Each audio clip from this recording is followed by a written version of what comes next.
Și vă spunea și Andrei, a treia confruntare dintre Real Madrid și Barcelona.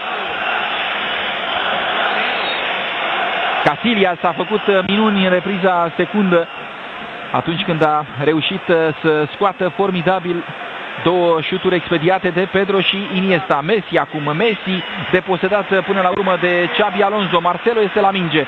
Marcelo, într-unul dintre puținele atacuri poziționale din ultima perioadă ale Realului, o pasă pentru Di Maria, centrează Di Maria și gol! Gol! Real Madrid! Cristiano Ronaldo deschide scorul în minutul 103. Formidabilă centrarea lui Di Maria și extraordinară lovitura de cap a lui Cristiano Ronaldo la al 7-lea gol în această ediție a Cupei Regelui. Realul dă lovitura pe Mestalla. Iar peluza din dreapta explodează pur și simplu. Toată banca de rezerve a celor de la Real Madrid a intrat pe teren. 1-0 pentru Real Madrid și pleacă totul din această cursă, din acest 1-2 reușit de Di Maria cu Marcelo. Excelentă centrarea lui Di Maria și lovitura de cap a lui Cristiano Ronaldo, care îl învinge în duel aerian pe Adriano și deschide scorul 1-0. Real Madrid, minutul 103 al acestei finale.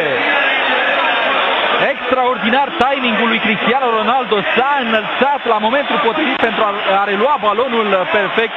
Își dovedește încă o dată calitățile de marcator Cristiano Ronaldo, iar José Mourinho face a doua schimbare, îl trimite pe teren pe Granero și îl scoate pe Sami Khedira. Nu mai poate germanul, în locul său intră Granero, unul dintre cei doi spanioli care au marcat pentru Real Madrid în acest sezon al primerei diviziuni. O situație cu care Barcelona nu prea e obișnuită, ceea de a fi condusă. De văzut cum vor gestiona catalanii acest moment. Viteza lui Cristiano Ronaldo, evident, acum într-un moment pozitiv al acestui joc. Portughezul, însă centrarea n-a fost prea bună pentru Emanuel Adebayor.